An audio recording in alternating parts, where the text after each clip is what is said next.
आज का टॉपिक है सोल्ट।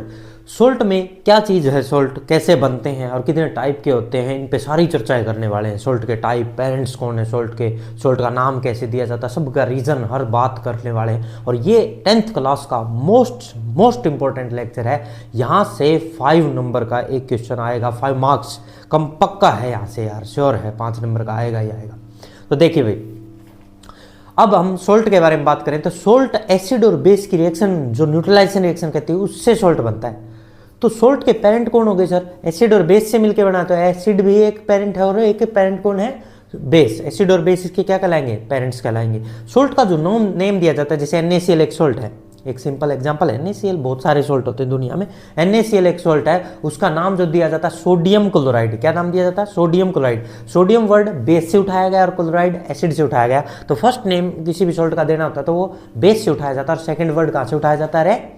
एसिड से। तो मैं ये सारी चर्चाएं लिख रहा हूँ, साथ साथ तुम नोट करते चलो, और बहुत ही बढ़िया टॉप का लेक्चर है। देखिए, तो आज का टॉपिक हमारा क्या रहने वाला है? सोल्ट। लेक्चर क्या है? सोल्ट्स। सोल्ट्स पे चर्चाएं करेंगे। चलिए, सोल्ट्स में सबसे पहले हम बताएंगे कंपाउंड जो कि फॉर्म्ड होते हैं न्यूट्रलाइजेशन रिएक्शन से, एसिड और बेस की रिएक्शन से, उसी को हम क्या कहते हैं? सोल्ट। तो लिखें भाई, compound, compounds formed by the neutralization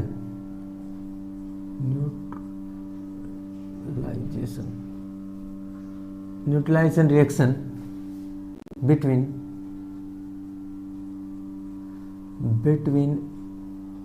acid and base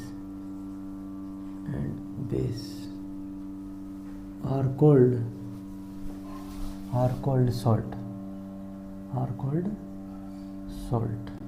इसी को सोल्ट कहा जाता है। एग्जाम्पल के तौर पे सर कोई समझाओ, एग्जाम्पल देखिए, मोस्ट इंपॉर्टेंट एग्जाम्पल है जो सभी को पता है लगभग। देखो, NaCl एक एग्जाम्पल है सोल्ट का, जो कि किसके मिलने से बना है? एसिड तो HCl हो गया और बेस NaOH हो गया, NaOH। और इन दोनों की रिएक्शन से क्या बनेगा? NaCl। क्या बनेगा? NaCl प्लस में H2O। ये कैसे बना सर, थोड़ा सा बता सकते हैं? हाँ देखो, ये टूटेगा कैसे, ये पहले भी बता चुका मैं, H प्लस और Cl माइनस, ठीक है। और ये कैसे टूटा होगा? Na प्लस और OH माइनस, प्लस वाला माइनस के साथ और माइनस वाला प्लस के साथ। ये तो बन गया NaCl। क्या बन गया? NaCl। और ये क्या बन गया? H2O। ठीक है भाई, ये तो बन गया H2O और ये बन गया NaCl। तो इस तरह से दो प्रोडक्ट बन गए। और ये NaCl, इसी को हम क्या कहते हैं? सोल्ट कहते हैं। क्या कहते हैं? सोल्ट। सोडियम क्लोराइड नाम का सोल्ट बन गया। ठीक है सर, ये एग्जांपल समझ में आ गया। और कोई सोल्ट की और भी डेफिनेशन है? हाँ, सोल्ट की एक मोस्ट इंपॉर्टेंट डेफिनेशन है, जब कभी भी किसी एसिड में से H को रिप्लेस करके उसकी जगह मेटल ले ले, एसिड में H को रिप्लेस करके उसकी जगह को मेटल ऑक्यूपाई कर ले, तो वो सोल्ट बन जाता है। तो लिखने जा रहा हूँ और एग्जाम्पल से समझा रहा हूँ, देखिए कैसे मैं लिख रहा हूँ। A salt is a compound formed when an acid by replacement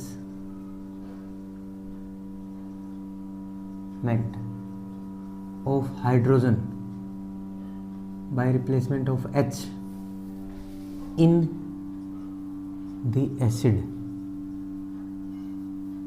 by a metal, एक मेटल के द्वारा कर लिया जाए। जैसे एग्जांपल देता हूं मैं तुम्हें, एग्जांपल से समझ में आएगा सही से। एग्जांपल देखिए क्या है। एग्जांपल कहता है कि HCl एक एसिड है, यस, और HCl में Na को रिप्लेस कर दो, Na को एंट्री करा दो किसकी जगह रे? H की जगह। तो क्या बन जाएगा? NaCl। हाँ सर, ये तो बन गया सोल्ट। सही कह रहे थे, एसिड में H को हटाओ और मेटल लगाओ, सही है। और एग्जांपल दो, H2SO4 सुना है, सल्फ्यूरिक एसिड। इसमें मान लो मैं यहाँ जिंक की एंट्री करा दूँ, H2 हटा दो और दो H प्लस जाएंगे तो एक Zn+2 आएगा, ZnSO4। यहाँ सर ये भी बन गया। और देख लो, H2SO4 है, मैग्नीशियम की एंट्री करा दो Mg की, क्या बन जाएगा? MgSO4। सही है सर। H2CO3 एक कार्बोनिक एसिड है, ये सल्फ्यूरिक एसिड, ये हाइड्रोक्लोरिक एसिड था, और इसमें एक कैल्शियम की एंट्री करा दो तो क्या बन जाएगा? CO3। हाँ सर सही है, मेटल H की जगह क्या आ रही है, मेटल्स आ रही हैं, और ये क्या बन रहे हैं, सोल्ट बन रहे हैं। ये सारे के सारे क्या कहलाएंगे, ये सारे सोल्ट हैं। क्या है ये, सोल्ट्स। तो सोल्ट की सर दो डेफिनेशन हो गई आज मेरे पास। सोल्ट की दो डेफिनेशन कौन कौन सी सर, पहली, जब कोई एसिड और बेस रिएक्ट करते हैं तो सोल्ट बनता है, या फिर किसी एसिड में H को रिप्लेस करके मेटल लगा दी जाए तो भी सोल्ट ही बनेगा। आ गया रे समझ में सभी को। सर और भी सोल्ट के बहुत सारे एग्जांपल होते होंगे, कुछ बताना। देखो एग्जांपल बहुत होते हैं सोल्ट के, जैसे मैं बात करूं FeCl2, आयरन क्लोराइड का हो या फेरस क्लोराइड का हो, एक ही बात है। क्या नाम है इसका, Fe पे +2 चार्ज होता है तो फेरस वर्ड यूज करते हैं, फेरस क्लोराइड। सर अगर FeCl3 होता तो फेरिक वर्ड यूज करते हैं, Fe पे +3 हो तो फेरिक वर्ड यूज करते हैं, फेरिक क्लोराइड।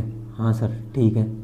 और एग्जांपल बताओ, जैसे MgCl2, magnesium chloride, magnesium chloride.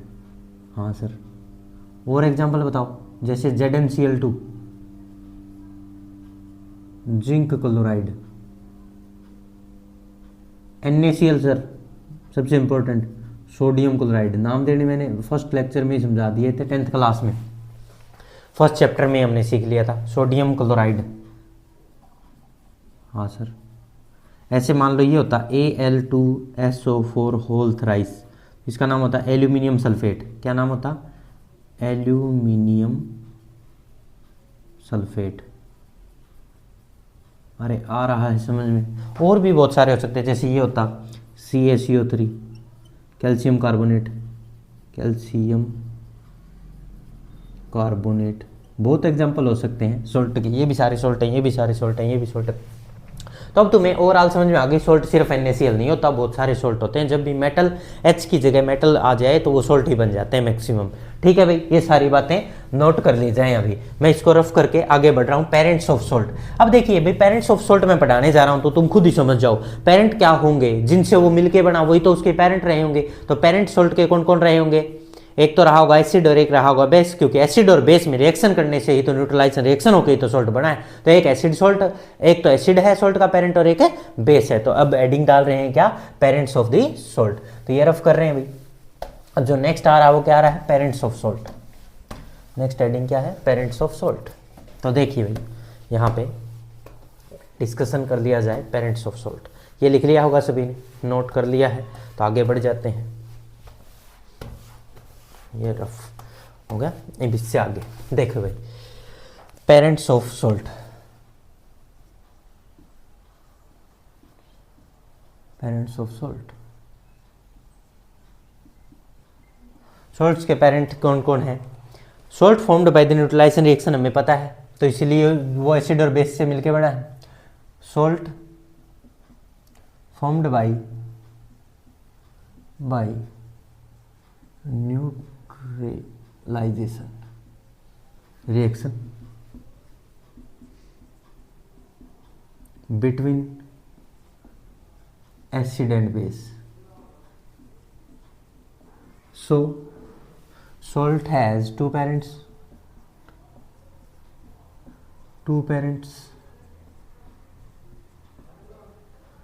one is acid and first acid, second base। ठीक है। और नेमिंग भी कभी भी जो सोल्ट होता है उसका नेमिंग दिया जाता है, फर्स्ट वर्ड तो बेस से उठाया जाता है और सेकंड वर्ड एसिड का उठाया जाता है। कैसे, ये भी देख लीजिए। So name of salt is according to the name of acid and base. For example, मैं एग्जाम्पल से समझाता हूँ तो तब जब अच्छे से समझ में आएगा। जैसे मैं बात करता हूँ NaCl का जो नाम है वो है सोडियम क्लोराइड। क्या नाम है, सोडियम क्लोराइड।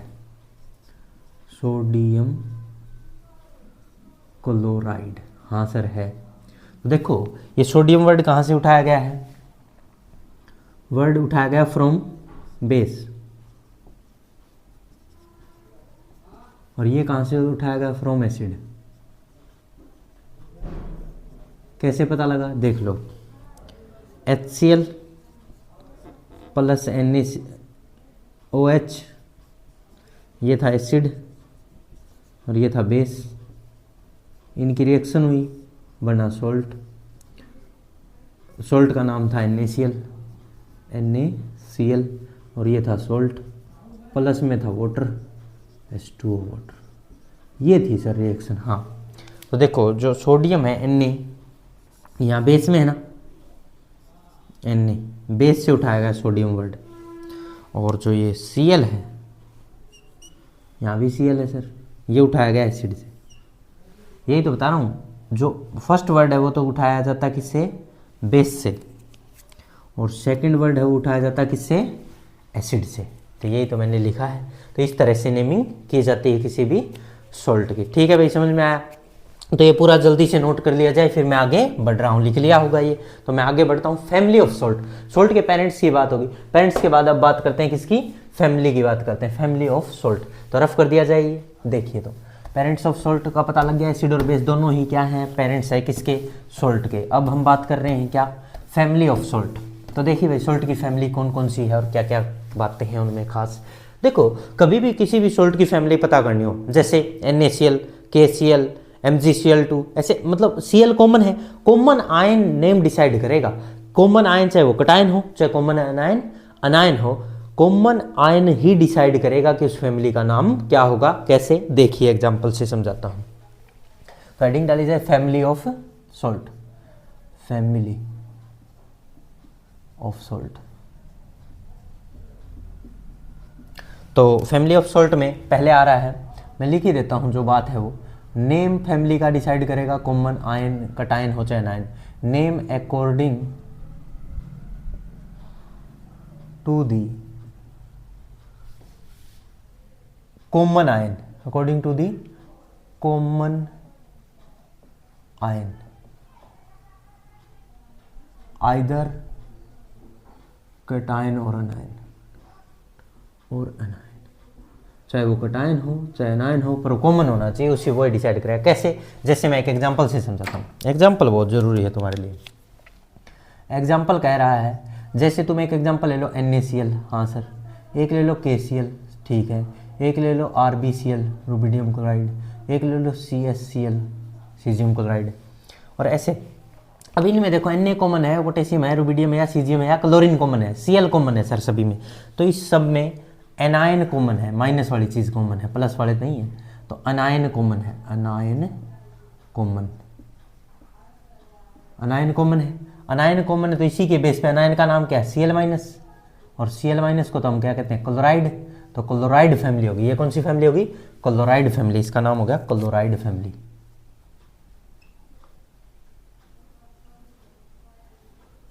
फैमिली, हाँ सर आया समझ में, क्योंकि Cl कॉमन था तो क्लोराइड फैमिली होगी। ऐसे सर, और Na कॉमन होता तो सोडियम फैमिली, पोटेशियम कॉमन होता तो पोटेशियम की फैमिली होती। देखो जैसे हम एक और एग्जांपल से समझते हैं। एक और एग्जांपल ये है, एक है NaCl, ठीक है, एक NaCl है, एक Na2SO4 है, एक है Na2CO3 है, एक है NaNO3 है, ठीक है सर, ये हैं चार। अब इनमें क्या कॉमन है, सोडियम, Na सब में है, हाँ सर, और ये अलग अलग है, ठीक है। तो इसमें कॉमन क्या आ गया, अब की बार कटायन कॉमन है, कटायन कॉमन, कटायन कॉमन क्या है, Na+, और Na+ को तो सोडियम कहते हैं। तो ये होगी सोडियम फैमिली। क्या होगी रही है, सोडियम फैमिली। इसका नाम क्या पड़ गया, सोडियम फैमिली।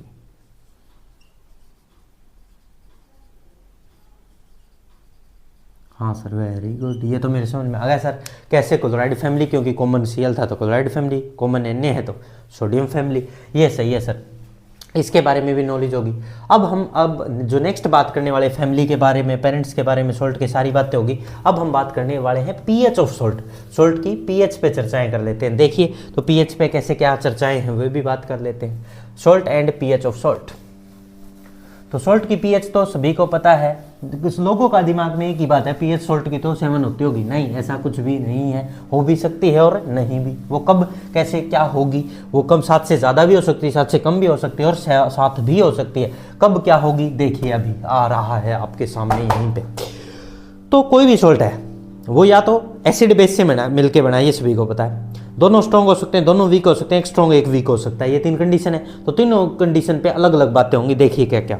तो एडिंग डाल दी जाए pH of salt, pH of salts. Salts की पीएच कैसे कैसे डिसाइड होती है, देखो सॉल्ट न्यूट्रल भी हो सकते हैं, सॉल्ट एसिडिक भी हो सकते हैं और सॉल्ट बेसिक भी हो सकते हैं। मैं पहले बात कर रहा हूं न्यूट्रल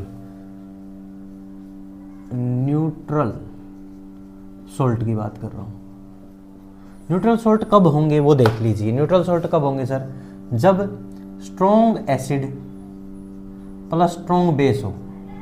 स्ट्रॉन्ग एसिड और स्ट्रॉन्ग बेस टकराएंगे और दोनों एक दूसरे के इफेक्ट को न्यूट्रलाइज कर देंगे, और न्यूट्रलाइज हो जाएगी तो पीएच हो जाएगी 7। ना वो एसिडिक रहा ना बेसिक, वो क्या हो गया, न्यूट्रल। पीएच हो जाएगी 7। ठीक है सर, ये बात मेरी समझ में आ गई।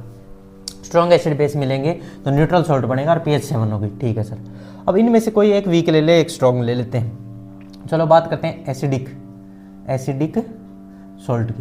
सॉल्ट की बात करते हैं सर। एसिडिक सॉल्ट कब होगा, जब स्ट्रॉन्ग, तो एसिड तो स्ट्रॉन्ग हो क्योंकि एसिड नाम स्ट्रॉन्ग के बेस पे, और वीक बेस हो तो नेट इफेक्ट स्ट्रॉन्ग वाले का आएगा एसिड का, इसलिए एसिडिक है। क्योंकि वीक बेस तो उसको न्यूट्रलाइज कर ही नहीं पाया, स्ट्रॉन्ग एसिड का इफेक्ट रह जाएगा, एसिडिक सॉल्ट। और पीएच एसिड की क्या होती है, कम होती है, 7 से कम होती है। पीएच एसिड की 7 से कम होती है। ठीक है सर, अब बात करते हैं बेसिक सॉल्ट की। बेसिक सॉल्ट क्या है देखना, अगर वीक तो एसिड हो प्लस में स्ट्रॉन्ग बेस हो। अब बेस स्ट्रॉन्ग है तो इफेक्ट भी बेस का ही रह जाएगा, एसिड को न्यूट्रलाइज कर दिया, बेस का इफेक्ट रह जाएगा, तो ओवरऑल पीएच 7 से ज़्यादा हो जाएगी। बेस की पीएच तो सर 7 से ज़्यादा होती है। ये बातें, 3 ही बातें याद रखो, और ये तीनों सॉल्ट हो सकते हैं। एसिडिक सॉल्ट भी हो सकता है, बेसिक भी हो सकता है, न्यूट्रलाइज भी हो सकता है। न्यूट्रल तो तब होगा दोनों स्ट्रॉन्ग होंगे। एसिडिक सॉल्ट तब होगा जब स्ट्रॉन्ग एसिड वीक बेस में मिलाया गया। बेसिक सॉल्ट तब होगा जब बेस तो स्ट्रॉन्ग हो और एसिड वीक हो। तो ये ध्यान रहे, हो गया भाई। अब हम बात करते हैं सॉल्ट्स की। अब टॉपिक पे आते हैं। ये हमने सॉल्ट्स की जनरल प्रॉपर्टीज पढ़ ली जितनी भी थी सॉल्ट के बारे में, सॉल्ट कैसे बनते हैं, किसके पेरेंट्स कौन से होते हैं, फैमिली क्या होती है, उनकी पीएच क्या क्या हो सकती है। अब हम कॉमन सॉल्ट NaCl की बात कर रहे हैं, रॉक सॉल्ट जिसको कहते हैं। फिर ऐसे करते करते हम धीरे धीरे NaOH को पढ़ेंगे, फिर हम बेकिंग सोडा को पढ़ेंगे, वॉशिंग सोडा को पढ़ेंगे, पेरिस ऑफ प्लास्टर को, जिप्सम को, सबको पढ़ेंगे। अब स्टार्ट हो रहा है टॉपिक, ये इंपॉर्टेंट है भाई, बहुत इंपॉर्टेंट लेक्चर है, तो इसको ध्यान से समझते रहें, एक एक बात तुम्हारे माइंड में सेट होती चलेगी, देखते रहें। तो कॉमन सॉल्ट एडिंग डाल दी जाए और कॉमन सॉल्ट के बारे में लिखना स्टार्ट करते हैं। Common salt, common salt.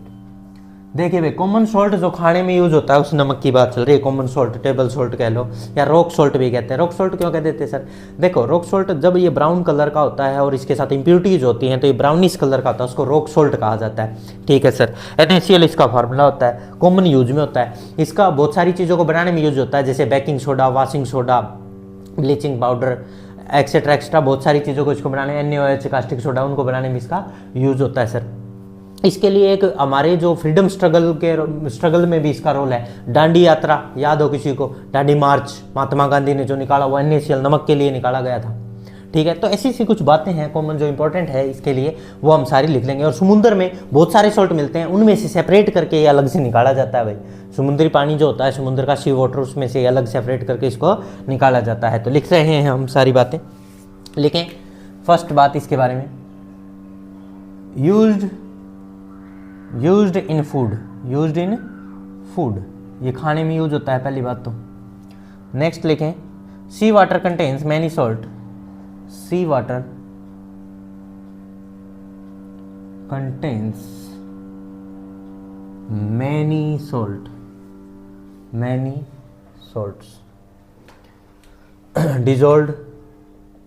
dissolved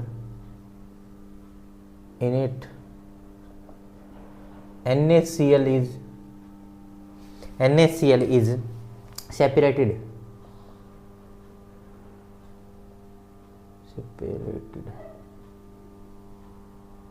from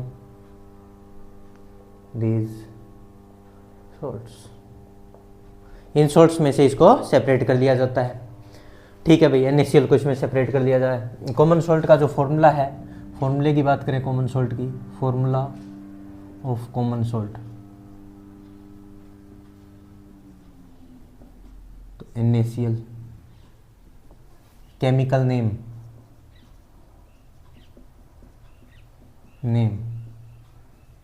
chemical name है सोडियम क्लोराइड, सोडियम क्लोराइड। ठीक है सर, बहुत अच्छी बात है। कॉमन सॉल्ट के वेरियस मटेरियल को फॉर्म करने में यूज होता है। Common salt contain common salt for various material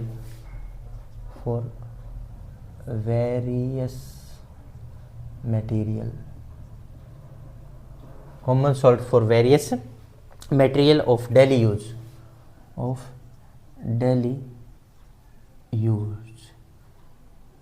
as baking soda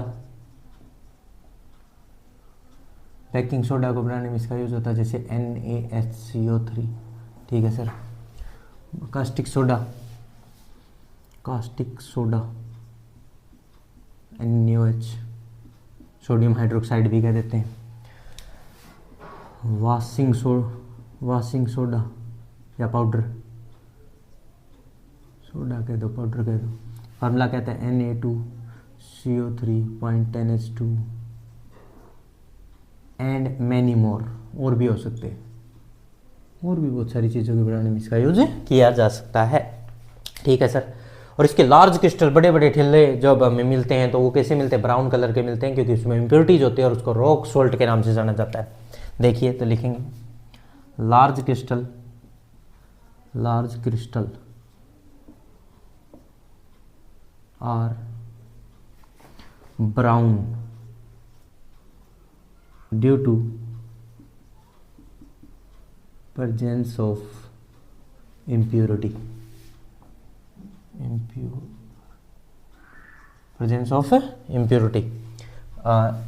called as rock salt. इसको रॉक सोल्ट के नाम से जाना जाता है, रॉक सोल्ट, इसका नाम रॉक सोल्ट भी है। ठीक है सर। और ये हमारी फ्रीडम के जो स्ट्रगल है उसमें इसका मेन रोल था। तो लिखेंगे महात्मा गांधी जी की जो दांडी मार्च है उसमें NaCl है, सोडियम क्लोराइड या कॉमन सोल्ट या रॉक सोल्ट या NaCl is important symbol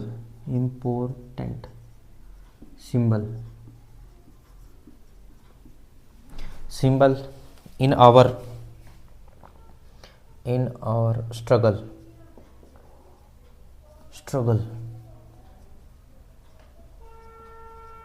for freedom के स्ट्रगल में। और एग्जाम्पल इसका महात्मा गांधी दांडी मार्च।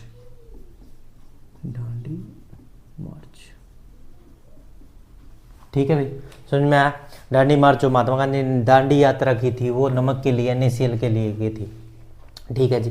तो ये क्वेश्चन तुमसे कॉमन सोल्ट के बारे में पूछे जा सकते हैं, इनके लिए रेडी रहें, इनको कंप्लीट करें तुरंत। अब हम नेक्स्ट जो कास्टिक सोडा के बारे में बातें करने जा रहे हैं, मैं इसको रफ कर रहा हूँ और कास्टिक सोडा पे चर्चाएं कर रहे हैं। इसको रफ कर दिया जाए। देखिए तो इसको रफ करके हम कास्टिक सोडा की तरफ बढ़ते हैं। ठीक है सर। NaCl के बारे में पूरी चर्चाएं हो गई, सोल्ट के बारे में कॉमन बातें हो गई और NaCl जो कॉमन सोल्ट है उसके बारे में भी पूरी चर्चाएं हमने कर ली है। अब हम बात करने जा रहे हैं caustic soda. Caustic soda NaOH होता है। देखिए भाई थोड़ी सी बातें सुन लीजिए।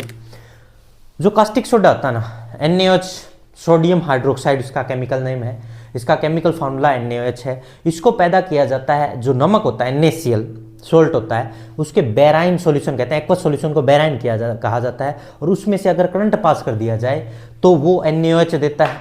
Cl2 गैस और H2 हाइड्रोजन देता है। और इस प्रोसेस को क्लोर अल्कली प्रोसेस कहते हैं। क्या कहते हैं? क्लोर अल्कली। क्लोर इसलिए कहते हैं क्योंकि Cl2 बनती है और प्रोडक्ट जो है Cl2 बनती है तो क्लोर कहेंगे, और अल्कली इसलिए कहेंगे, अल्कली मतलब बेस NaOH बनता है, इसलिए इसको क्लोर अल्कली प्रोसेस भी कहा जाता है। और इसमें कैथोड एनोड का यूज किया जाता है, करंट पास किया जाता है, और करंट पास होने से NaCl और एक्वस सॉल्यूशन वाटर है वो टूटते हैं और क्या बना लेते हैं? Na+ और OH जुड़ के NaOH बना लेता है। ठीक है, तो ये चर्चाएं कर रहे हैं। देखिए, तो स्टार्ट कर रहे हैं caustic soda. Caustic soda NaOH। तो इसमें सबसे पहली बात आ रही है केमिकल नेम। इसका केमिकल नेम क्या है? केमिकल नेम, इसका जो केमिकल नेम है वो है सोडियम हाइड्रोक्साइड। Sodium hydroxide. ठीक है sir. Chemical formula, chemical formula, chemical formula है NaOH। वो दिखाई दे ही रहा है, तुम्हें ऊपर ही लिख दिया मैंने, NaOH। अब इसकी बात करते हैं प्रिपरेशन। इसकी प्रिपरेशन की बातें करते हैं।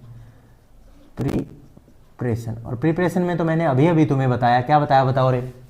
जब कभी इलेक्ट्रिसिटी पास करी जाती है aqueous solution of NaCl, aqueous solution of NaCl को बेराइन कहते हैं। बेराइन के अंदर से इलेक्ट्रिसिटी पास की जाएगी तो क्लोर अल्कली प्रोसेस कहा जाएगा। उस दौरान NaOH, Cl2 और हाइड्रोजन गैस बनेंगे। ठीक है, इसी को इसकी प्रिपरेशन माना गया है। तो लिखे प्रिपरेशन में when electricity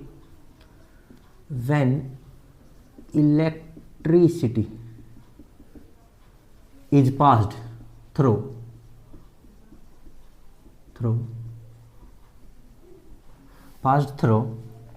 an aqueous solution,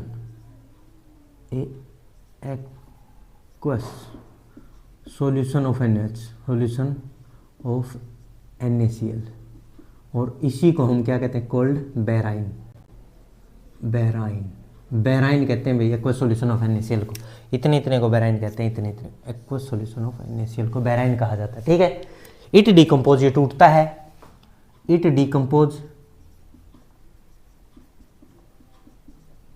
decomposes to form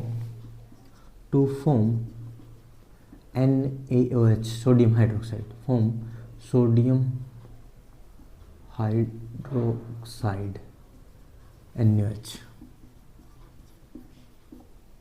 This process is known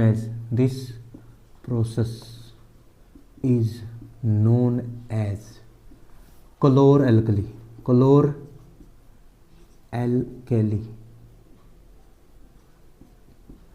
process. ये क्लोर वर्ड उठाया गया फ्रॉम क्लोरीन और अल्कली फ्रॉम NaOH से उठाया गया है। बिकॉज लिखेंगे क्यों इसका नाम ऐसा पड़ा? Because the product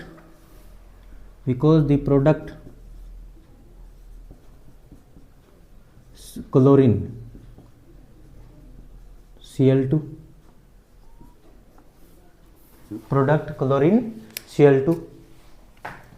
product chlorine Cl2 and base NaOH।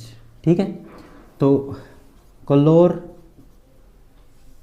For chlorine Cl2 and alkali for NaOH। आ गया समझ में सभी को? बहुत बढ़िया सर, ये भी आ गया समझ में। अब सर इसमें जो रिएक्शन है वो बताइए, थोड़ी सी रिएक्शन के बारे में जानकारी। रिएक्शन देख लीजिए, जो रिएक्शन हुई वो क्या है? NaCl की रिएक्शन। NaCl पहली बात तो एक्वस लिखेंगे, एक्वस भिगा हुआ पानी में रिएक्शन है इसलिए, प्लस में वाटर। ठीक है, बैलेंसिंग के लिए। और इस पूरे प्रोसेस में से इलेक्ट्रिसिटी पास करी गई है, इलेक्ट्रिसिटी। हाँ सर, इलेक्ट्रिसिटी पास करी गई। तो इस दौरान Na प्लस OH माइनस में टूटा हुआ NaOH बन गया होगा, NaOH एक्वस। ठीक है सर, ये तो लिक्विड है ही, वाटर। प्लस में हाइड्रोजन गैस बनी H2 गैस, प्लस में Cl2 गैस। ये हाइड्रोजन जो गैस है ये कैथोड पे बनेगी। कहाँ बनेगी? कैथोड पे, कैथोड। और Cl2 बनेगी, ये कहाँ बनेगी? एनोड। और ये सॉल्यूशन में होगा, ये क्या होगा, उस सॉल्यूशन के अंदर रहेगा NaOH। ठीक है, डिजॉल्व फॉर्म में। ठीक है सर, तो सॉल्यूशन है जो इस दौरान जो सॉल्यूशन बना है उसकी पीएच ऑफ सॉल्यूशन बताइए क्या होगी, पीएच ग्रेटर देन 7 होगी। क्यों, रीजन बताइए, क्योंकि ये बेस है और बेस की पीएच 7 से ज़्यादा होती है। ठीक है सर, ये भी बात समझ में आ गई। कैथोड पे क्या बनेगा, एनोड पे क्या बनेगा, कौन एक्वस फॉर्म में, कौन गैसेस फॉर्म में, कौन लिक्विड फॉर्म में, सारा समझ में आ रहा है सर। इलेक्ट्रिसिटी पास करने पे रिएक्शन हो, इसको क्लोर अल्कली प्रोसेस कहते हैं। क्लोरीन के लिए, अल्कली NaOH के लिए है। ठीक है, NaCl में वाटर की प्रेजेंस में करंट पास कर दिया जाता है, NaOH बन जाता है। ये प्रिपरेशन भी याद होगी सर, इसका नाम सोडियम हाइड्रोक्साइड, ये भी याद हो गया। थोड़ा सा डायग्रामेटिक समझा सकते हो, कैथोड एनोड कहाँ क्या है सर, सारा समझाओ। देखिए, तो डायग्रामेटिक समझाने जा रहा हूँ, इसको ध्यान से देख ले भाई, क्या क्या कैसे कैसे हैं। तो सबसे पहले तो ऐसा बनाए, ये बनाने आने चाहिए भाई, रहे तुम्हें खुद हाथ से बनाओगे तभी आएंगी ये चीज़ें।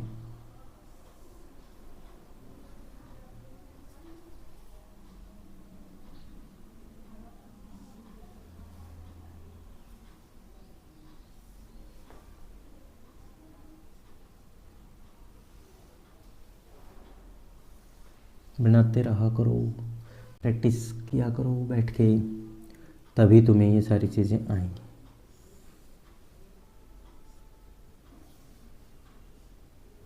एक चैम्बर बनाया मैंने, ठीक है, ठीक है सर। इसके अंदर एक मेम्ब्रेन लगा दी जाएगी, ठीक है सर। तो एक साइड कैथोड और एक साइड एनोड बना देंगे अब। ठीक है, बनाओ। मान लेते हैं ये तो है एनोड,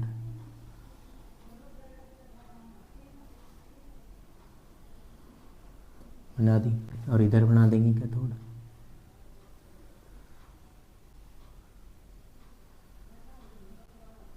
ठीक है, इसका नाम दे दें, इसका नाम है कैथोड। कैथोड, इसका नाम दे दें इधर एनोड।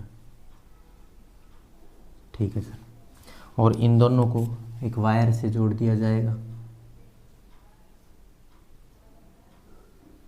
बैटरी की हेल्प से। ये प्लस है, ये माइनस है, ठीक है। तो ये प्लस हो गया एनोड और ये माइनस होगी कैथोड। यहाँ तक कोई डाउट किसी को नहीं है सर। अब देखिए, यहाँ से जो सॉल्यूशन डाला जाएगा वो क्या होगा, यहाँ से बेराइन आएगा। क्या आएगा, बेराइन। यहाँ तक मैं रोक दूँ, इसको तो हटा ही देता हूँ, यहीं पर बेराइन आएगा। यहाँ से बेराइन, बेराइन का मतलब सर एक्वस NaCl डाल दिया गया, यहाँ से एक साइड से फीड कर दिया गया इसके अंदर। ठीक है सर, अब है ना, यहाँ पे इलेक्ट्रिसिटी जैसे ही पास होगी तो वाटर टूटेगा H प्लस OH माइनस, ठीक है। और जो NaCl आया वो भी टूटेगा Na प्लस और Cl माइनस में। ठीक है सर, टूट गया, बहुत बढ़िया। जहाँ ये यहाँ पे कोई सॉल्यूशन है, ये सॉल्यूशन में डिप होगा पूरा प्रोसेस, ऐसे तो होगा नहीं। हाँ बिल्कुल होगा।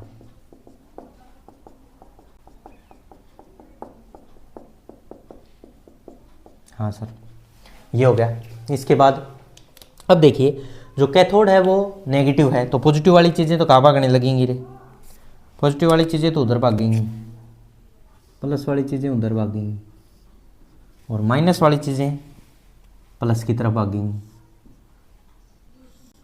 हाँ सर बिल्कुल, ये इस पे चिपक जाएंगे, ये इस पे। तो Cl चिपक के यहाँ पे कौन सी गैस निकलेगी, Cl2, और वहाँ H चिपक के क्या निकलेगी, H2। तो यहाँ जो गैस निकलने वाली है, यहाँ जो गैस H2 किस पे, कैथोड पे, और यहाँ एनोड पे क्या निकलेगी, Cl2। अरे समझ में आ गई, एनोड पे Cl2 और H2 कैथोड पे, ये बात भी याद होगी सर।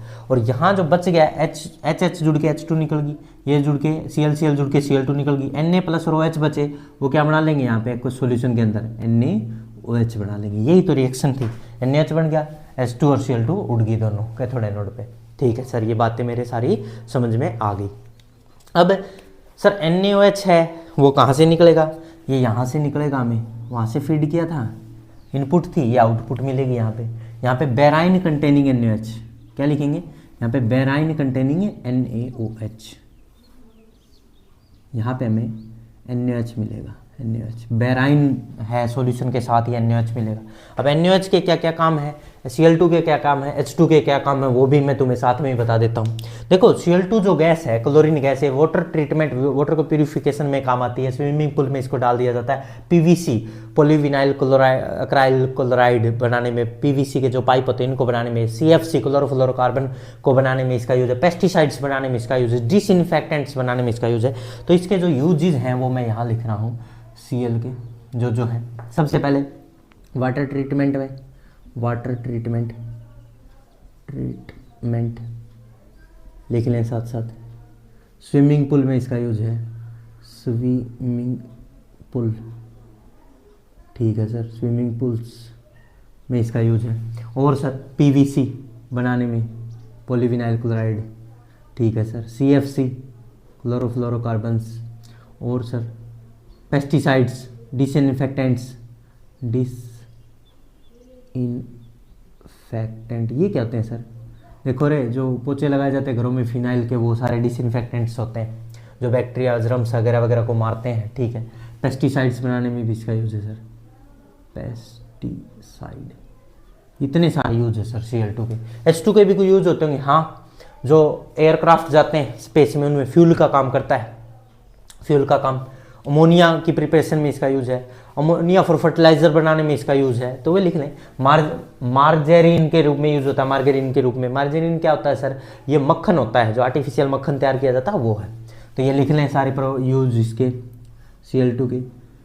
एक तो फ्यूल के रूप में यूज होता है सर, एक अभी भी आपने बोला क्या बोला रे, मार्जेरिन, ठीक है, मार्जरीन के रूप में यूज होता है। और ammonia for fertilisers, ammonia for fertiliser के रूप में यूज होता है सर। ये जो NaOH है इसके और यूज बता दो मेरे को। देखो, मेटल को डीग्रीसिंग करना हो ना, डीग्रीसिंग ऑफ मेटल, पहला लिखेंगे डीग्रीसिंग ऑफ मेटल, ठीक है सर। और क्या क्या यूज है NaOH के? सोप बनाने में, डिटर्जेंट बनाने में, पेपर बनाने में, आर्टिफिशियल फाइबर्स बनाने में। तो लिखेंगे soap and detergents, paper making, artificial fibre बनाने में, आर्टिफिशियल फाइबर्स एक्सेट्रा एक्सेट्रा, ये सारे यूजेस इसके। तो पेपर बनाने में, सोप, डिटर्जेंट बनाने में, आर्टिफिशियल फाइबर बनाने में, डिग्रीसिंग, मेटल को डिग्रीसिंग करना हो तो उसमें यूज होता है। हाइड्रोजन के फ्यूल के रूप में यूज होती है, आर्टिफिशियल मक्खन वगैरह वगैरह बनाने में, अमोनिया फॉर फर्टिलाइजर्स खाद के रूप में यूज होती है। वाटर ट्रीटमेंट में भी Cl2 का यूज है। स्विमिंग पूल्स में इसका यूज करते हैं, PVC बनाने में, CFC बनाने में, डिसइंफेक्टेंट्स, पेस्टिसाइड वगैरह वगैरह को बनाने में भी इसका यूज किया जाता है। तो इस तरह से हमने NaCl कॉमन सोल्ट और कास्टिक सोडा NaOH की पूरी जानकारी ले ली है। और धीरे धीरे हम सभी सोल्ट को पढ़ रहे हैं। जल्दी से इसको नोट करो, फिर आगे नेक्स्ट को लिखते हैं, ठीक है? जल्दी नोट करो भाई। ये लिख लिया होगा, अब इसको रफ कर देते हैं। इसको रफ करने के बाद आगे बढ़ते हैं। नेक्स्ट अपना टॉपिक रहेगा ब्लीचिंग पाउडर का। ब्लीचिंग पाउडर के बारे में पढ़ते हैं भाई। ब्लीचिंग पाउडर का केमिकल फार्मूला होता है CaOCl2, CaOCl2, और इसका केमिकल नेम है वो क्या है? Calcium oxy chloride, calcium oxy chloride. अब हम कैल्शियम ऑक्सी क्लोराइड CaOCl2 के बारे में पूरा डिटेल, इसको कैसे मैन्युफैक्चर किया जाता है, क्या प्रिपरेशन है, इससे क्या क्या बनाया जा सकता है, इसके यूजेस क्या है, सभी पढ़ने वाले हैं। तो देखिए भाई, टॉपिक स्टार्ट हो रहा है क्या? Bleaching powder. हेडिंग डाली जाए ब्लीचिंग पाउडर। क्या होता है ब्लीचिंग पाउडर भाई? देखिए, ब्लीचिंग पाउडर में लिखना स्टार्ट करेंगे, केमिकल फॉर्मूले से स्टार्ट करते हैं। केमिकल फॉर्मूला, केमिकल फार्मूला होता है CaOCl2, CaOCl2। केमिकल नेम होता है कैल्शियम ऑक्सी क्लोराइड। अगर हम केमिकल नेम की बात करें, केमिकल नेम, तो क्या होगा? Calcium oxy chloride. Ca से कैल्शियम, ऑक्सीजन से ऑक्सी और क्लोराइड। ठीक है भाई। अब इसकी बात करते हैं प्रिपरेशन की। प्रिपरेशन Cl2 गैस का यूज़ किया जाता है इसको मैन्युफैक्चर करने में। प्रिपरेशन प्रिपरेशन में लिखें Cl2 गैस, Cl2 मतलब chlorine gas is used to manufacture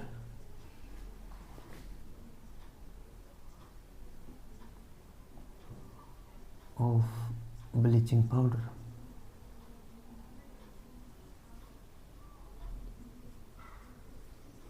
bleaching powder को बनाने में इसका यूज किया जाता है।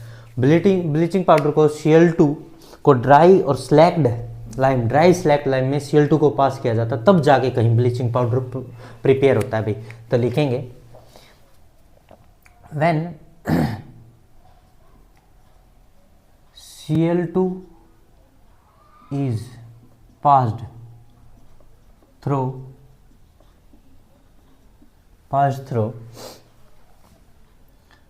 dry slacked lime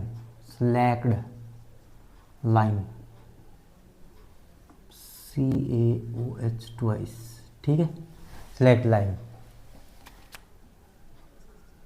bleaching powder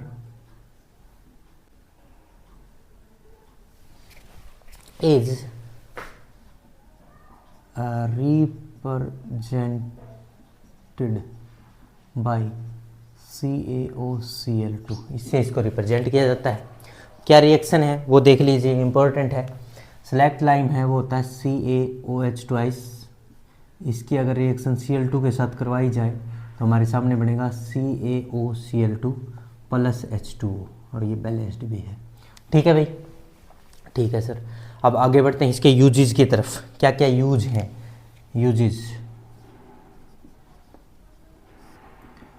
में सबसे पहला ब्लीचिंग कॉटन इंडस्ट्री होगी, टेक्सटाइल इंडस्ट्री है, जो लॉन्ड्री होती है, कपड़ों को ब्लीच किया जाता है उसमें यूज होता है। ठीक है, इनमें ही मेनली ऑक्सीडाइजिंग एजेंट की तरह यूज होता है, और वाटर के अंदर डिसइंफेक्टेंट की तरह काम करता है, और उसके जर्म्स को किल करके उसको ड्रिंकिंग पर्पज़ के लिए यूज में ले लेते हैं वाटर को। ठीक है, तो उसमें भी यूज़ किया जाता है। तो ये 3-4 जो इंपॉर्टेंट यूजेज हैं वो लिख लें। फॉर ब्लीचिंग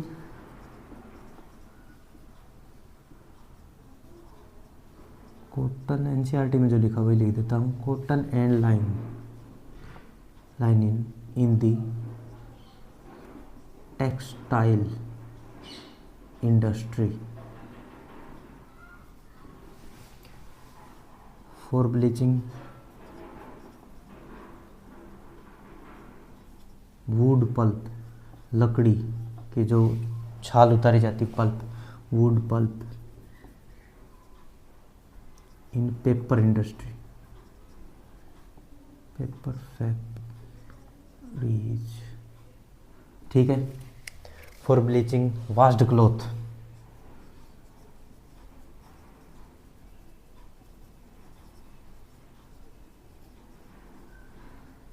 क्लॉथ्स इन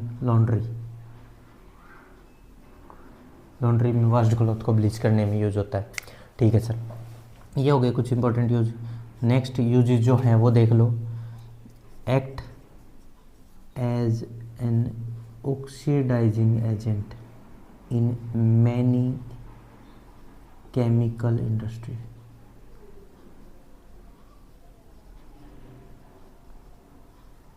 ठीक है सर। नेक्स्ट यूज जो है वो देख लो। For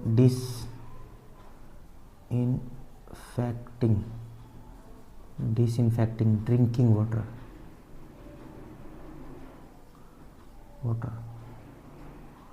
to make it free to germ, इसको जर्म्स से फ्री करता है वाटर को, और उसमें उनको बैक्टीरिया आदि जर्म्स होते हैं उनको किल कर देता है, और उसको ड्रिंकिंग पर्पज में यूज ले सकते हैं उस वाटर को। तो देखो भाई, ब्लीचिंग पाउडर होता है CaOCl2, इसका फार्मूला कैल्शियम ऑक्सीक्लोराइड इसको कहते हैं। Cl2 गैस को अगर ड्राई स्लैक लाइम में पास किया जाए तो CaOCl2 बनता है। ठीक है, ये लिख रखा है। इसको ब्लीचिंग में कॉटन लाइन से टेक्सटाइल इंडस्ट्री में यूज़ किया जाता है, वुड पल्प के ब्लीच करने में यूज़ किया जाता है, पेपर फैक्ट्रीज़ के अंदर ब्लीचिंग वाश्ड क्लॉथ को लॉन्ड्री में किया जाता है, ऑक्सीडाइजिंग एजेंट की तरह ये काम करता है, और ड्रिंकिंग वाटर को क्लियर करने के लिए, जर्म्स को मारने के लिए इसका यूज़ किया जाता है। तो ये सारे इंपॉर्टेंट यूज़ है, और ये ब्लीचिंग पाउडर यहाँ पे होता है फिनिश। ब्लीचिंग पाउडर के बाद अब हम जो नेक्स्ट पढ़ने वाले हैं वो हमारा है बेकिंग सोडा। किसके बारे में पढ़ने वाले हैं? बेकिंग सोडा के बारे में। बेकिंग सोडा क्या क्या काम करता है, कैसे करने से करता है? देखो, बेकिंग सोडा का फॉर्मूला होता है NaHCO3, sodium hydrogen carbonate, sodium hydrogen carbonate. Baking soda अभी हम लिख रहे हैं, और उसकी प्रिपरेशन कैसे होती है? NaCl में से जब वाटर, CO2 और अमोनिया, वाटर, CO2 और अमोनिया को NaCl में से पास किया जाता है, तब जाके कहीं सोडियम हाइड्रोजन कार्बोनेट बनता है, जो उसको बेकिंग सोडा कहते हैं, और देसी भाषा में उसको मीठा सोडा कहते हैं रे। ठीक है, तो देखिए अभी लिखते हैं उसके बारे में। चलिए स्टार्ट करते हैं। अभी हम नेक्स्ट जो टॉपिक है हमारा वही है बेकिंग सोडा। चलिए, तो बेकिंग सोडा के बारे में चर्चाएं कर ली जाए। हमने अभी अभी पढ़ा ब्लीचिंग पाउडर, और अब आ रहा है बेकिंग सोडा। तो हेडिंग डाल ली जाए बेकिंग सोडा भाई, बेकिंग सोडा। देखिए, बेकिंग सोडा के बारे में लिखने जा रहा हूँ। सबसे पहले इसका केमिकल फॉर्मूला, केमिकल फॉर्मूला क्या है? Chemical formula NaHCO3। ठीक है सर। Chemical name,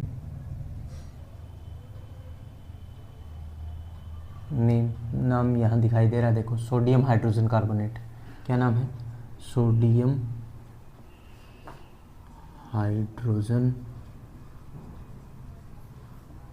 carbonate. ठीक है सर, सोडियम हाइड्रोजन कार्बोनेट। इसकी प्रिपरेशन के बारे में चर्चाएं करते हैं। प्रिपरेशन में लिखें, it is produced using NaCl,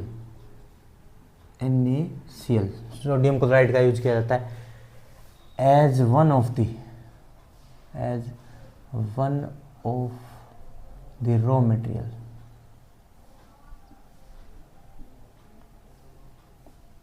देखो क्या किया जाएगा, मैं प्रिपरेशन लिख ही देता हूँ। NaCl में से जब वाटर डाल दिया जाए और CO2 गैस पास करी जाए और अमोनिया पास करी जाए, तब जाके कहीं क्या बनता है? NH4Cl, so ammonium chloride plus baking soda NaHCO3। ठीक है भाई, ये होगी NaHCO3 की प्रिपरेशन। ठीक है, तो हम केमिकल फार्मूला की बात करें बेकिंग सोडा का, तो NaHCO3 होता है। केमिकल नेम की बात करें, सोडियम हाइड्रोजन कार्बोनेट होता है। ठीक है, इसको प्रिपेयर करने के लिए नमक में पानी, CO2 और अमोनिया डालनी पड़ती है, तब जाके ये बनता है। ठीक है जी। एक क्वेश्चन पूछा जाता है, why it is used for banking, why it is used for banking, baking के लिए इसका ही यूज क्यों करते हैं बताइए।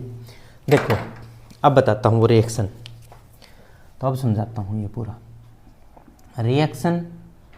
व्हेन हीट NaHCO3, इसको हीट किया जाएगा ना, उस दौरान CO2 निकलेगी, और CO2 निकलेगी ना, वो किसी भी चीज़ में को, जैसे केक हो गया, ब्रेड हो गया, या उनको फुला देगी, पफ्ड आउट, स्पंजी और सॉफ्ट बना देगी उनको। इसीलिए इसका बेकिंग में यूज़ किया जाता है। बेकिंग। ठीक है, तो देखिए क्या होता है, वो रिएक्शन क्या है।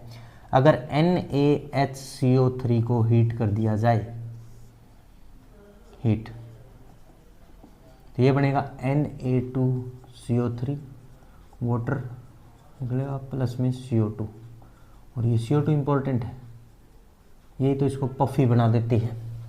देखो, CO2 प्रोड्यूस्ड, अब लिखेंगे ये बात, CO2 produced during heating, during the reaction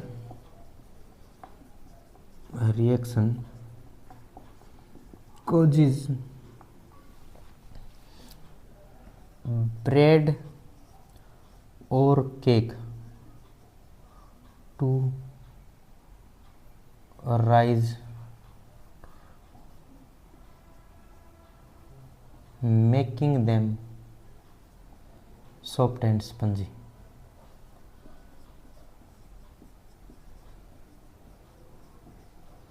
देखना भाई, जो ब्रेड है या केक है उनके अंदर से CO2 के बबल्स निकलेंगे, वो सॉफ्ट और स्पंजी हो जाएंगे अंदर से। ठीक है भाई। एक और जो इम्पोर्टेंट लाइन है NCERT लिखती है वो लिखवा देता हूँ। For making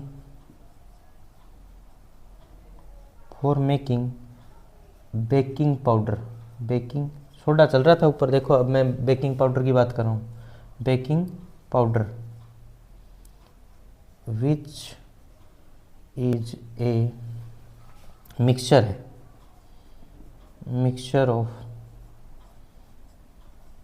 baking soda plus mild acid,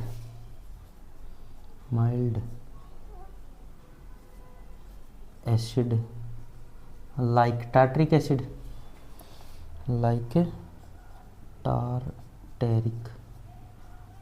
एक कमज़ोर सा माइल्ड एसिड, ठीक ठाक सा एसिड अगर बेकिंग सोडा में मिला दिया जाए तो वो बेकिंग पाउडर बन जाएगा।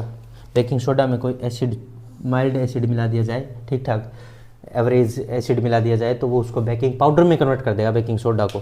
ठीक है, वो रिएक्शन क्या है वो भी यहीं पे लिख देते हैं। देखिए वो रिएक्शन ये है, NaHCO3 में कोई भी एसिड है तो वो H+ देगा। यस सर, क्या बना देगा, इसमें से CO2 निकलेगी, वाटर निकलेगा, प्लस में Na2CO3 बनेगा, Na2CO3।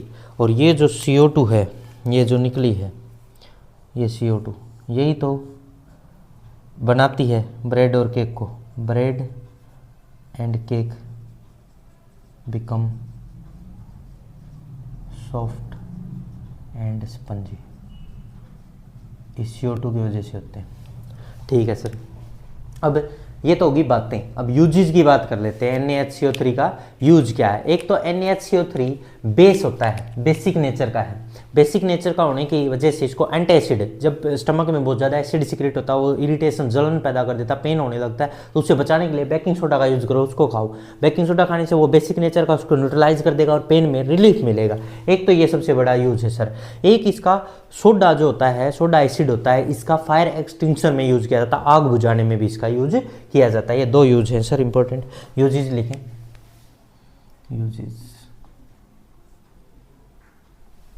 यूजेस में फर्स्ट है NaHCO3 is also, NaHCO3 is also a good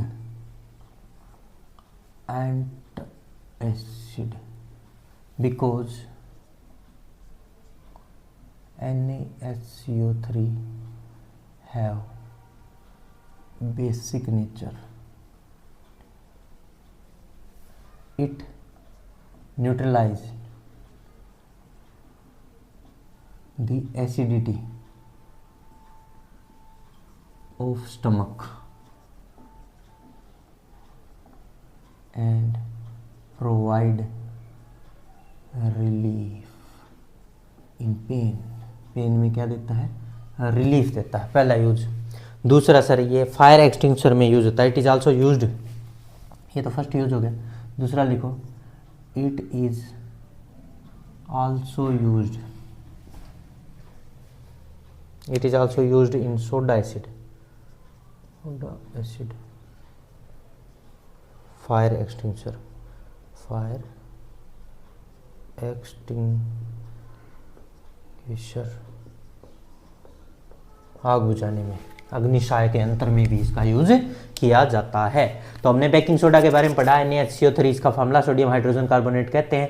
अगर नमक के अंदर NaCl में वाटर, CO2 और अमोनिया पास की जाएगी तो बेकिंग सोडा बनेगा। इसको बेकिंग के लिए यूज क्यों करते हैं, बेकिंग के लिए इसको हीट करोगे तो CO2 गैस निकलेगी जो कि किसी भी केक या ब्रेड को या स्पंजी या सॉफ्ट बना देती है, इसलिए इसका यूज किया जाता है। और इसके अंदर अगर बेकिंग पाउडर बनाना हो तो थोड़ा सा क्या मिला दें, एसिड मिला दें, उसकी वजह से बेकिंग पाउडर की तरह काम करेगा। और इसके दो यूज हैं, एक एंटासिड में ज़्यादा यूज होता है और एक आग बुझाने में इसका यूज किया जाता है। इस तरह से हमने क्या पढ़ लिया अभी, बेकिंग सोडा और ब्लीचिंग पाउडर भी कंप्लीट किया। अब हम नेक्स्ट पढ़ने वाले हैं क्या, POP, प्लास्टर ऑफ पेरिस के बारे में पढ़ने वाले हैं, वॉशिंग पाउडर के बारे में पढ़ने वाले हैं। तो जल्दी से इसको नोट करो, फिर उसके बारे में लिखते हैं। ये लिख लिया होगा आपने, इसको रफ कर दिया जाए। इसको रफ करने के बाद अब हम पढ़ने वाले हैं वॉशिंग सोडा। वॉशिंग सोडा क्या होता है भाई? वॉशिंग नाम में ही है सर, वॉशिंग में यूज़ होता है, कपड़े धोने में काम आता है, ठीक है।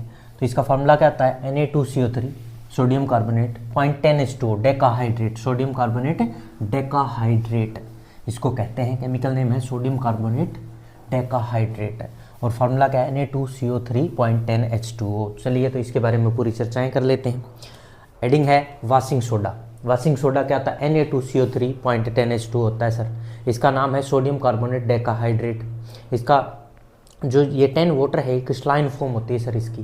क्रिस्टलाइन फॉर्म का मतलब होता है ये इसके साथ ही इसके फॉर्मूले में इमर्ज है, ये अलग से कोई 10 वाटर नहीं है और इसको गीला करने में कोई यूज़ नहीं है, ड्राई होता है, परफेक्टली ड्राई मिलता है। ये इसके एक क्रिस्टल एक फॉर्मूला यूनिट का ही पार्ट है ये 10 वाटर। इसके यूज़ होते हैं सर सोप बनाने में, सोप बनाने में इसका यूज़ है, क्लीनिंग में, कपड़े धोने में इसका यूज़ होता है, बहुत सारी चीज़ें इसका मैन्युफैक्चर की जा सकती हैं। तो इसके यूजेज और ये सारी चर्चाएं हम करने वाले हैं। और एक सबसे इंपॉर्टेंट एनसीईआरटी देती है कि एक बोरेक्स नाम का एक कंपाउंड है जिसको बनाने में भी सोडियम कार्बोनेट 0.10H2O इसका यूज़ किया जाता है। तो हम ये सारी चर्चाएँ कर लेते हैं, एक एक करके लिख लें। चलिए तो हम स्टार्ट करते हैं। वॉशिंग सोडा, वॉशिंग सोडा, चलिए करें इस पे बातें। सबसे पहली बात, केमिकल फॉर्मूला बताते हैं इसका। Chemical formula, chemical formula sir इसका होता है Na2CO3.10H2O। ये क्रिस्टलाइन फॉर्म होती है सर, इसके साथ ही रहता है, ठीक है। केमिकल नेम बताइए इसका। केमिकल नेम होता है सोडियम कार्बोनेट डेका, डेका मतलब 10, हाइड्रेट मतलब वाटर, सोडियम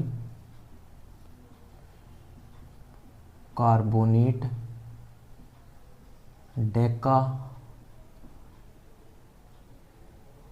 हाइड्रेट, ठीक है sir, sodium carbonate Deka hydrate. इसकी प्रिपरेशन सबसे इंपॉर्टेंट, सोलवे प्रोसेस से इसकी प्रिपरेशन की जाती है, सबसे इंपॉर्टेंट है प्रिपरेशन, सबसे इंपॉर्टेंट मैं तो यही मानता हूँ तुम्हारे सिलेबस में, ये प्रिपरेशन। देखिए कैसे, तुमने बेकिंग सोडा की प्रिपरेशन पढ़ी थी, NaCl में तुमने वाटर, कार्बन डाइऑक्साइड और अमोनिया मिलाई थी, याद हो तो अभी अभी पीछे पड़ गए हैं। इससे हमारे पास अमोनियम क्लोराइड NH4Cl प्लस में NaHCO3 बना था। अब इसका NaHCO3 को हमने हीट कर दिया था, NaHCO3 को हीट किया जाए, ये जैसे हीट होगा तो बढ़ेगा Na2CO3 plus CO2 plus water.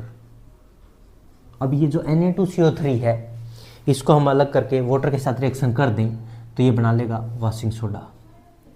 Na2CO3 plus अगर 10 वाटर मॉलिक्यूल कंबाइन हो इससे तो ये बनेगा क्या? Na2CO3.10H2O। और इसी को हम क्या कहते हैं? Washing soda. और इस पूरे प्रोसेस को जिससे ये हो रही हैं, ये तीनों रिएक्शन हुई हैं एक साथ, इसको कहते हैं सोलवे प्रोसेस। सोलवे प्रोसेस इंपॉर्टेंट नाम है, याद रखें, सोलवे प्रोसेस से ये सारा खेल हुआ है, ठीक है सर। ये बन गया हमारे पास सोलवे प्रोसेस से। ये एक बेसिक सोल्ट है, बेसिक सोल्ट है। और ये जो 10 वाटर दिखाई दे रही है क्रिस्टलाइन फॉर्म है इसकी, वाटर ऑफ क्रिस्टलाइन फॉर्म, इसके स्ट्रक्चरल फार्मूले का ही पार्ट है, ये अलग से नहीं है, ये इसको गिला नहीं करते, इसको वेट नहीं करते। मैं लिख भी देता हूँ ये बातें। तो ये सारा समझ में आ रहा है तुम्हें? ठीक है, अब लिखें ये लाइनें, कुछ लाइनें इंपॉर्टेंट स्टार लगा के। Water of crystallisation, crystallisation, water of crystallisation is the fixed number of water molecule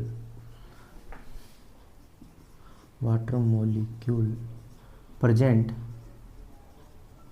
in one formula unit of A salt. एक फॉर्मूला यूनिट में कितने fixed number of water molecule होते हैं उसको क्रिस्टलाइन फॉर्म ऑफ वाटर कहा जाता है। ठीक है, और एक नोट करने योग्य बात यह है कि इसके क्रिस्टल स्ट्रक्चर का हिस्सा है, ये इसको वेट नहीं करेगा, गिला नहीं करेगा, परफेक्टली ड्राई रहेगा। ये नोट करने लायक बात है, ये लिख ली जाए तो लिखी जाए। It should be noted that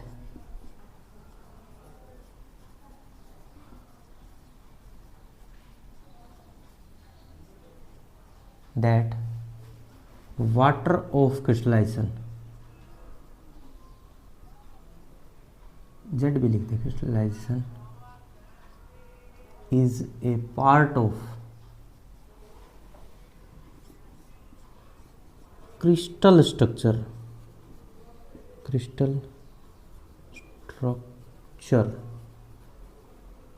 crystal structure का ही हिस्सा है, इसका अलग से इसको हिस्सा नहीं है। Crystal structure of A salt, ये बात याद रहेगी कि इसके क्रिस्टल स्ट्रक्चर का हिस्सा है, तो इसीलिए इसको गीला तो कर नहीं सकता, ये ड्राई रहेगा, तो ये फ्री वाटर की फॉर्म नहीं है। तो लिखे सिंस वाटर ऑफ क्रिस्टलाइजेशन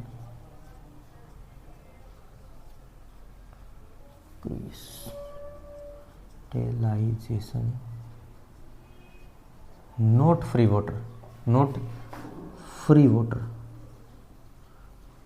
नहीं, thus the salt containing water perfectly dry।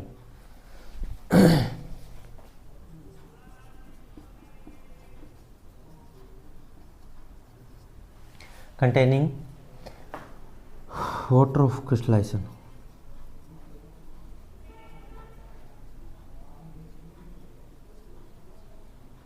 appears to be perfectly dry।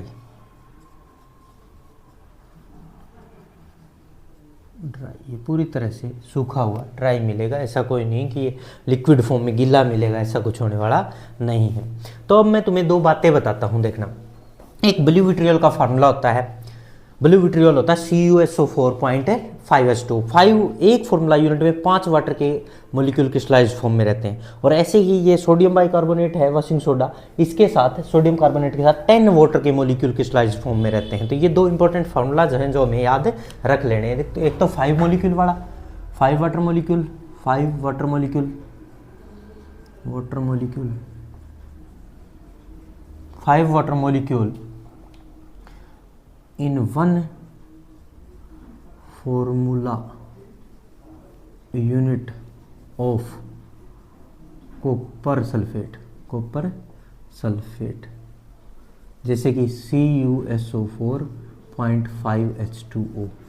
तो ये जो है ये हाइड्रेटेड फॉर्म है कॉपर सल्फेट की। क्या है?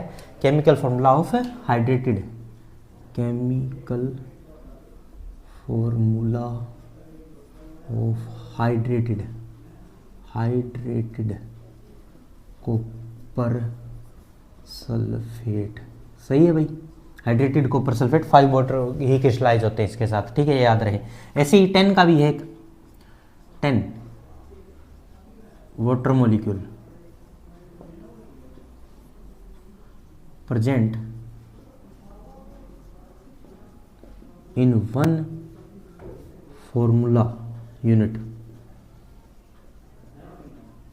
Of sodium carbonate, hence its chemical formula become Na2CO3.10H2O। Hydrated form होगी ये भी। ठीक है भाई, 10H2। ठीक है, ये याद रहें दो, एक तो 10 फार्मूला वाला, और इसका एक और नाम है ब्लू विट्रियोल के नाम से भी फेमस है। ये ब्लू विट्रियोल भी कहते हैं इसको, ब्लू विट्रियोल। ठीक है भाई, ये हो गया। अब यूजेस की बात कर लेते हैं। किसके यूजेस की बात कर रहे हैं? वॉशिंग सोडा के। पहले ये बातें पढ़ा दूं, फिर इसके यूजेस लिख देते हैं। केमिकल फार्मूला वॉशिंग सोडा का Na2CO3.10H2 होता है। सोडियम कार्बोनेट डेका मतलब 10, हाइड्रेटेड मतलब वाटर। ठीक है। इसको प्रिपेयर करने के लिए हमें सबसे पहले बेकिंग सोडा ही बनाना पड़ता है। जो बेकिंग सोडा की प्रिपरेशन थी NaCl plus water plus CO2 plus ammonia से हमने बेकिंग सोडा बनाया। बेकिंग सोडा को हीट करोगे तो उसमें से वाटर CO2 निकल जाएंगे, Na2CO3 बनेगा। उसको वाटर में डालोगे तो वो 10 वाटर को क्रिस्टलाइज कर लेगा। और ये ड्राई फॉर्म है, ये कोई इसको गीला करने वाली फॉर्म नहीं है, ये इसके स्ट्रक्चरल फॉर्मूला ही है। ऐसे ही 5 वाटर का एक ब्लू विट्रियल होता है कॉपर सल्फेट का, और ऐसे ही 10 वाटर का होता है सोडियम कार्बोनेट का, ठीक है, ये याद रह जाएगा। इसके बाद अब हम बात ये करते हैं यूजेस। अब यहाँ ये सोलवे प्रोसेस इंपॉर्टेंट था भाई, सबसे इंपॉर्टेंट बात ये सोलवे प्रोसेस था, इसको नोट कर लिया जाए। अब हम बात करते हैं uses of baking soda. Uses में देख लें, सबसे पहला यूज है यूजेस में सबसे पहले लिखते हैं ग्लास बनाने, सोप बनाने में, पेपर इंडस्ट्री में, इनमें सब में यूज होता है। Washing soda is used in glass, soap and paper industries। ठीक है भाई, पहला यूज। दूसरा, it is used for removing water की हार्डनेस को, for removing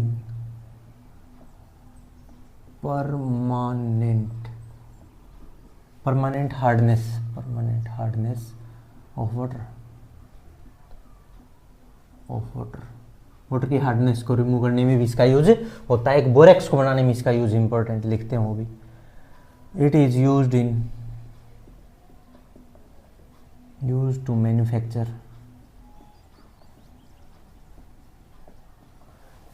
sodium compound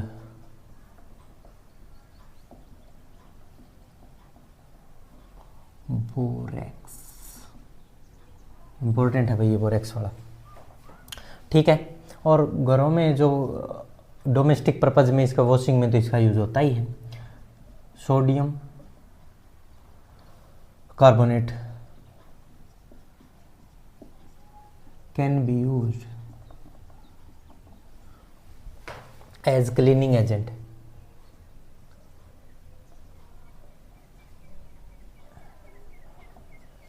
agent for domestic purpose,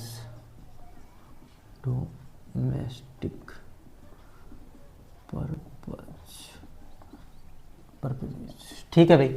ये इसके 4 यूजेस हैं वॉशिंग सोडा के। देखिए दोबारा देखिए, वॉशिंग सोडा को ग्लास, सोप और पेपर इंडस्ट्री में यूज किया जाता है। Removing permanent hardness of water में यूज किया जाता है। सोडियम का एक कंपाउंड बोरेक्स बनाने में इसका इंपॉर्टेंट यूज है।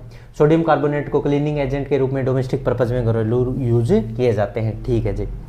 अब हम इसके बाद जो कंपाउंड पढ़ने वाले हैं वो सबसे इंपॉर्टेंट है, वो है प्लास्टर ऑफ पेरिस। क्या है? Plaster of Paris. उसके बारे में बता ही देता हूँ आपको। प्लास्टर ऑफ पेरिस का फार्मूला जो होता है वो होता है क्या? CaSO4 0.5H2O, calcium sulphate Hemy hydrate कहते हैं, हेमी हाइड्रेट फॉर्म होती है। हेमी मतलब आधा वाटर का मोलिक्यूल, ठीक है। CaSO4 0.5H2O, ठीक है सर। ये कैसे प्रिपेयर किया जाता है? जिप्सम होता है। जिप्सम को 373 केल्विन या फिर 100 डिग्री सेल्सियस कह दो, एक ही बात है, 373 केल्विन या फिर 100 डिग्री सेल्सियस पे हीट किया जाएगा तो वो अपने हाफ वाटर के मोलिक्यूल को लूज कर देगा, क्योंकि जिप्सम का जो फॉर्मूला होता है वो होता है CaSO4 और वो हाफ वाटर के मोलिक्यूल, वो डेढ़ वाटर के मोलिक्यूल को लूज कर देगा और हाफ ही रह जाएगा, उसको इससे बनेगा CaSO4 0.5H2O। और यही होता है प्लास्टर ऑफ पेरिस का फॉर्मूला। अगर बहुत ज़्यादा हाई टेम्परेचर देते जाए तो सारे वाटर के मोलिक्यूल भाग जाएंगे और जो बचेगा CaSO4 उसको हम कहेंगे क्या? Dead Brunt plaster. क्या कहेंगे? Dead Brunt plaster. और इनके यूज होते हैं फॉल्स सीलिंग बनाने में। जो छत के नीचे छत नहीं बनाई जाती, एक नकली छत कहते हैं जिसको हम डेकोरेटिंग पर्पज के लिए अच्छी सुंदर दिखाई देती है, उसको बनाने में यूज़ किया जाता है। टॉय बनाने में इसका यूज़ होता है। टूटी हड्डियों को जोड़ने में इसका यूज़ किया जाता है। एयर टाइट कंटेनर्स बनाने में इसका यूज़ किया जाता है। तो हम लिखते हैं POP, प्लास्टर ऑफ पेरिस के बारे में। जल्दी से इसको नोट कर लिया तो मैं रेफ कर दूं और प्लास्टर ऑफ पेरिस को स्टार्ट किया जाए। प्लास्टर ऑफ पेरिस, सारी बातें मैंने बोल दी हैं, बस अभी तुम्हें लिख के दिखाना और याद करवाना है, ठीक है। तो देखिए, साथ साथ याद करते चलेंगे, साथ साथ लिखते चलेंगे, सब कुछ होता जाएगा। ये लास्ट टॉपिक है। देखिए अब एडिंग डाल दी जाए प्लास्टर ऑफ पेरिस। देखिए तो प्लास्टर ऑफ पेरिस के बारे में चर्चाएं चल रही हैं। Plaster of Paris plaster of Paris. क्या है प्लास्टर ऑफ पेरिस, अभी देख लेते हैं। प्लास्टर ऑफ पेरिस का केमिकल फार्मूला सर CaSO4 होता है, 0.5H2O। सबसे पहले बात करते हैं केमिकल फार्मूले की। सबसे पहली बात करेंगे किसकी, केमिकल फॉर्मूला। केमिकल फॉर्मूला क्या है, CaSO4 0.5H2O sir, calcium sulphate hemihydrate. तो केमिकल नेम क्या हो गया। सेकंड बात करते हैं केमिकल नेम की, केमिकल नेम। तो केमिकल नेम हो गया, यहीं से देख लो, कैल्शियम सल्फेट SO4, सल्फेट आधे वाटर को हेमी कहेंगे, हेमी, और वाटर के लिए हाइड्रेट, हाइड्रेट। सही है भाई, कैल्शियम सल्फेट हेमी हाइड्रेट। अब इसकी प्रिपरेशन की बात करते हैं। थर्ड बात चलती है इसकी प्रिपरेशन की। प्रिपरेशन में सर जिप्सम को अगर हीट कर दिया जाए 373 केल्विन, 373 केल्विन और 100 डिग्री सेल्सियस पे, एक ही बात है, अगर इन पे हीट कर दिया जाए तो वो वाटर के मोलिक्यूल लूज करके और इसका फॉर्मूले को बना देता है, ये बना देता है। कैसे, देखिए लिखेंगे, on heating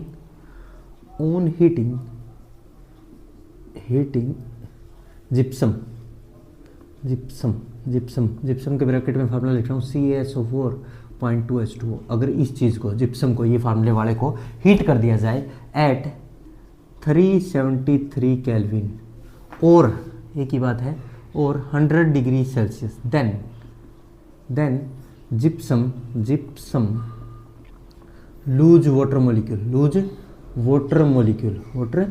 molecule and form calcium sulphate hemihydrate, ये बना देता है। और यही तो होता है क्या, CaSO4 0.5H2O। This is called as POP, this is called as plaster of Paris. Short में कहें तो POP इसी को कहा जाता है, प्लास्टर ऑफ पेरिस। ठीक है भाई। अब जो रिएक्शन जो बोली है वो देख लो क्या थी। वो कह रहा है CaSO4 0.2H2O। हाँ जी, ये क्या है, जिप्सम। क्या है, जिप्सम। इसको अगर हीट कर दिया जाए कितने टेम्परेचर पे, 373 केल्विन और 100 डिग्री सेल्सियस पे अगर हीट कर दिया जाए तो ये वाटर के मोलिक्यूल लूज करेगा और क्या बना देगा, CaSO4 0.5H2O, हाफ H2O। और इसी को हम कहते हैं प्लास्टर ऑफ पेरिस या POP। अब और बात करें, अगर इसको और ज़्यादा हीट कर दिया जाए, हाईली हीट किया जाए तो ये हर एक वाटर के मोलिक्यूल को लूज कर देगा और डेड ब्रंट प्लास्टर बना लेगा। अगर इसको हाई टेम्परेचर दिया जाए, टेम्परेचर बढ़ा दिया जाए, हाई टेम्परेचर की बात करें, हाई टेम्परेचर, तो ये क्या करेगा, सारे के सारे वाटर मोलिक्यूल लूज कर देगा, जिप्सम, और क्या बना देगा, CaSO4। और इसको कहा जाता है dead Brunt plaster, dead Brunt plaster. उसको प्लास्टर ऑफ पेरिस कहा जाता है, इसको डेड ब्रंट प्लास्टर कहा जाता है। ये जिप्सम का फॉर्मूला, तीनों याद हो गए। साथ साथ अब लिखेंगे, अगर जो हमने POP देखा, प्लास्टर ऑफ पेरिस, ये एक वाइट कलर का पाउडर होता है। अगर इसमें वाटर मिला दिया जाए तो ये अगेन जिप्सम बना लेता है, पर सॉलिड मास की फॉर्म में बनाएगा। जिप्सम कैसे फॉर्म में बनेगा, सॉलिड मास फॉर्म में बनेगी। देखिए, तो मैं ये लाइन भी लिखवा देता हूँ। पहले तो ये लिखवा देता हूँ, if temperature on heating of gypsum increase, then all water molecule lose and become dead burnt plaster। Formula होता है CaSO4। ठीक है भाई। नेक्स्ट जो लाइन में लिखने जा रहा हूँ वो और इंपॉर्टेंट है, POP, शॉर्ट में लिख दिया मैंने POP इसको। Plaster of Paris is a white powder, white powder होता है अगर इसमें पानी मिला दिया जाए। And on on mixing water, अगर इसमें पानी मिला दिया जाए with it, then gypsum form again, gypsum form again, gypsum बन जाती है again in a hard solid mass, वो एक हार्ड सॉलिड मास की फॉर्म में बन जाती है। कैसे, वो रिएक्शन देख लीजिए, इंपॉर्टेंट है, यहाँ पे लिख देता हूँ ये लाइन की रिएक्शन में। देखो जैसे CaSO4.12H2O है, हाफ H2O, ये POP है, इसके अंदर अगर किसी ने वाटर डाल दिया, वाटर मिक्स कर दिया, तो ये वापस से जिप्सम बन जाएगा। क्या बन जाएगा? CaSO4.2H2O। ठीक है भाई, जिप्सम वापस बन गया। क्या बन गया? Gypsum, gypsum. बट ये सॉलिड फॉर्म है, सॉलिड मास फॉर्म। ठीक है भाई। अब सर ये हाफ वाटर क्या होता है, हाफ के क्या मतलब है? देखो मैं इस हाफ का मतलब समझाता हूँ तुम्हें। जैसे CaSO4.12H2O लिखा हुआ है, यस सर, इसको 2 से मल्टीप्लाई कर लो, पूरे को समझना है तो 2 से जैसे ही मल्टीप्लाई करोगे बन जाएगा 2 CaSO4 पॉइंट, ये 2 हाफ से 2 कट जाएगा और बन जाएगा H2O। इसका मतलब है अगर CaSO4 के 2 मॉलिक्यूल है तो इसका एक ही यूज होगा। वैसे यही समझाना चाह रहा है, ये हाफ का कोई बड़ा मतलब नहीं है। ये कह रहा है ये एक है तो ये आधा ही मॉलिक्यूल यूज हो रहा है, अगर ये 2 हैं तो इसका एक यूज हो रहा है, ये कहना चाह रहा है, और कोई बड़ी चीज़ नहीं है हाफ का मतलब। ठीक है, अब इसके यूजेस भी यहीं पे बता दिए जाएं। यूजेस इसके 4 इंपॉर्टेंट यूज हैं। एक तो फॉल्स सीलिंग, जो घरों के नीचे नकली छत बनाई जाती है उसको बनाने में, डेकोरेशन पर्पज़ के लिए, उसके बनाने में यूज होता है। एक टॉयज बनाने में इसका यूज है। फ्रैक्चर्ड बोन, हड्डी टूट गई उसको प्लास्टर करके फ्रैक्चर्ड बोन को हीलिंग करने के लिए यूज किया जाता है सर। और एक एयर टाइट कंटेनर बनाने में इसका यूज है। ये 4 यूज है इंपॉर्टेंट, ये चारों यूज लिख देते हैं। फर्स्ट यूज है फॉल्स सीलिंग। False ceiling,